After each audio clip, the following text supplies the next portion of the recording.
Un terrible virus s'est échappé d'un laboratoire, et maintenant, tous les animaux et toutes les plantes sur Terre mutent à une vitesse stupéfiante. Vous avez essayé de trouver une solution, mais vous vous êtes retrouvé piégé dans le laboratoire où tout avait commencé.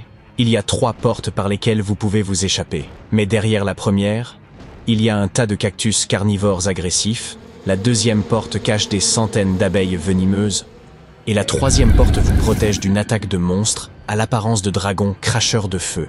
Quelle porte peut vous mener à la liberté ?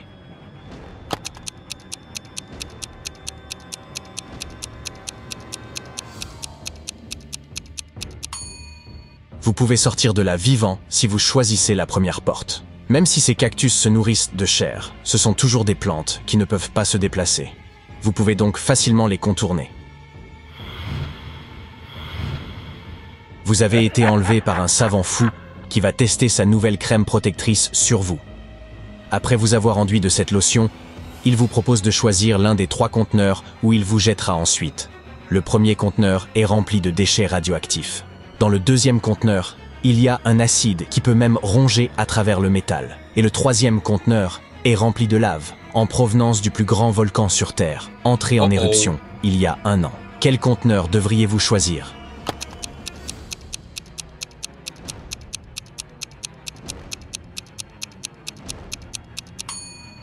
Choisissez plutôt le conteneur rempli de lave. Si le volcan était en éruption il y a 1 an, sa lave doit déjà être solidifiée.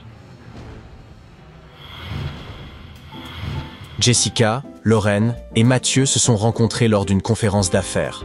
Tous se sont présentés comme des entrepreneurs riches et prospères. Regardez attentivement les mains de ces 3 personnes et essayez de déterminer laquelle d'entre elles est véritablement millionnaire.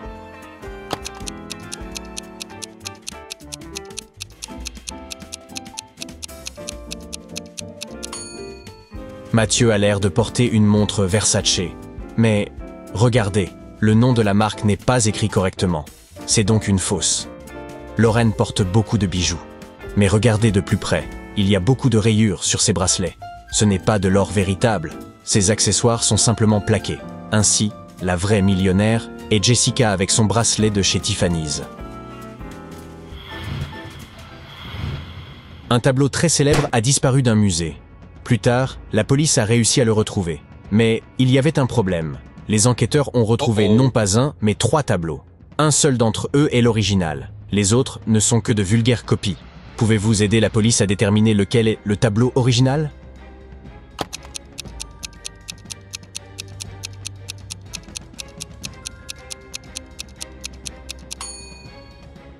C'est celui avec un cadre marron.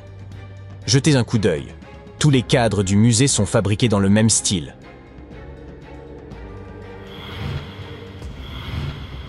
Maintenant, regardez bien ces malheureux prisonniers. Lequel n'est pas immédiatement en danger?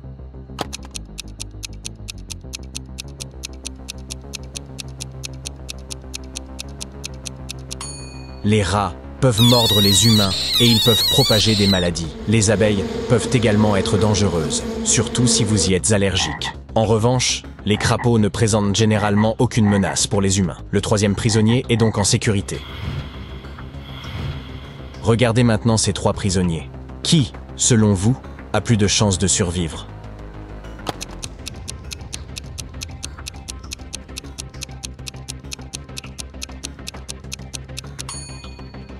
Les flammes peuvent provoquer de graves brûlures. Et si la corde brûle, les conséquences seront bien pires. Ainsi, le 1er prisonnier court clairement un grand danger. Le 2nd prisonnier est forcé d'inhaler des gaz toxiques. Cela ne peut pas être bon pour sa santé. Mais la 3e prisonnière peut incliner son corps à la verticale, éloigner ses clous pointus avec ses pieds et se frayer un chemin vers la liberté. Regardez cette image et essayez de comprendre ce qui cloche ici. Faites attention aux plus infimes détails.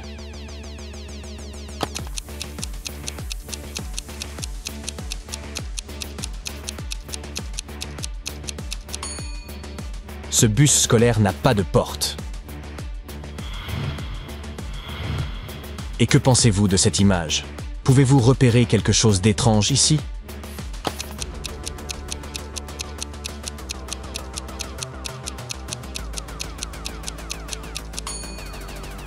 Regardez l'horloge, il est 10h07.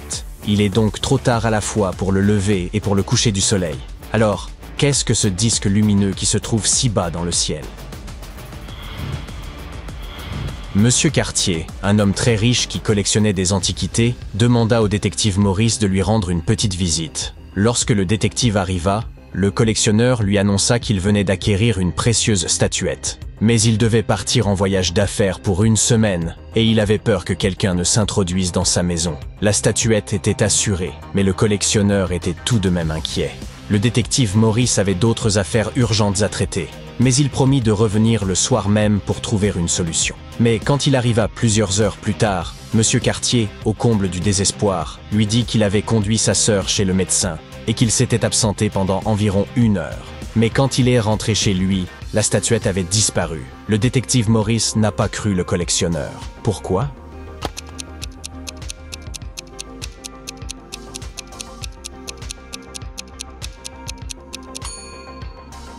Lorsqu'il a quitté la maison dans l'après-midi, il a remarqué une bouteille en plastique vide devant la partie droite du portail. Regardez, elle est toujours là. Mais pour qu'une voiture passe, les 2 parties du portail doivent être ouvertes. Cela signifie que Monsieur Cartier a menti sur le fait d'avoir quitté son domicile en voiture. Un chimiste renommé a disparu au beau milieu de son laboratoire. Il n'y avait aucune preuve, sauf une feuille de papier posée sur son bureau. Les noms de 5 éléments y étaient griffonnés à la hâte. Nickel, carbone, oxygène, lantane et soufre. Le vigile a rapporté que 3 personnes avaient rendu visite au célèbre chimiste ce jour-ci. Sa sœur, Laura, son collègue, Nicolas, et sa femme, Tessa. Le criminel a été arrêté immédiatement. Qui était-ce ?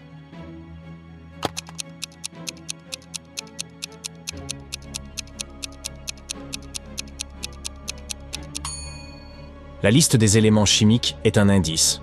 Leurs abréviations forment le nom Nicolas. Quelqu'un a volé l'argent du principal. Lorsque la police est venue enquêter, elle a interrogé les suspects les plus probables. Le professeur d'éducation physique a dit qu'il avait pris une pause. Le professeur d'histoire donnait un cours. Et la professeure de musique a dit qu'elle ne se sentait pas bien et qu'elle était rentrée chez elle plus tôt.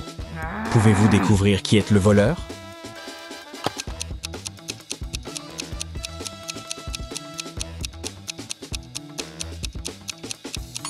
La professeure de musique est notre voleuse. Regardez, elle a des gants dans son sac, bien qu'on soit en été. C'est louche. Monsieur White, un riche homme d'affaires, a carrément disparu de sa propre chambre. Mais il a réussi à laisser une note derrière lui. Celle-ci disait « Le 3 avril, le 1er octobre, le 4 mars, le 2 janvier ». La police a interrogé chaque personne qui se trouvait dans la maison à ce moment-là. Rosa, la femme de Monsieur White, a déclaré qu'elle ne savait rien puisqu'elle était partie rendre visite à ses parents. Louis, le secrétaire de Monsieur White, a raconté à la police qu'il travaillait sur un rapport pour son patron et qu'il n'avait pas quitté son bureau. Et Julie, la fille de Monsieur White, a répondu qu'elle avait des invités et qu'il n'avait pas quitté sa chambre.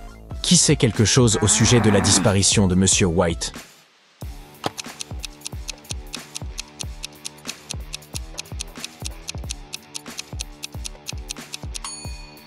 Celle qui se trouve derrière la disparition de Monsieur White est sa propre femme.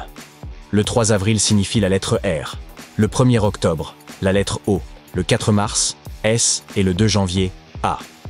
Ensemble, cela forme Rosa.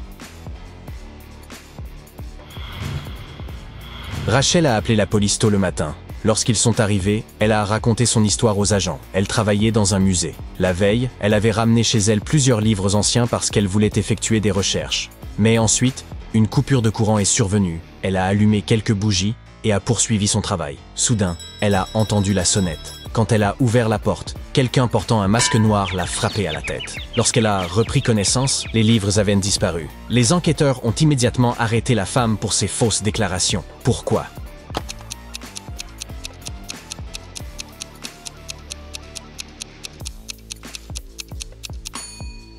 S'il y avait eu une panne de courant, la sonnette n'aurait pas fonctionné. Déborah, qui est détective privée, faisait du shopping dans le centre commercial. Soudain, elle a entendu des gens se disputer. La femme s'est approchée et a aperçu un vendeur angoissé, entouré de plusieurs personnes. Le vendeur avait trouvé un smartphone et avait fait passer une annonce. Et à présent, plusieurs personnes prétendaient qu'il s'agissait de leur téléphone. Un homme a expliqué que le téléphone avait dû glisser de son sac. Une jeune femme a affirmé que l'appareil lui appartenait, tout simplement.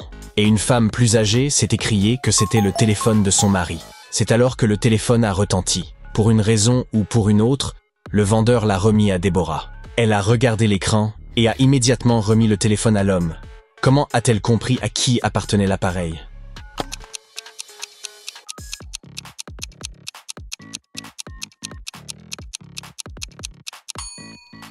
Déborah a vu les mots « ma femme » s'afficher sur l'écran. Regardez ces trois personnes qui semblent s'amuser. Elles sont chacune suspendues à un arbre, mais l'une d'elles est un fantôme. Pouvez-vous deviner de qui il s'agit ?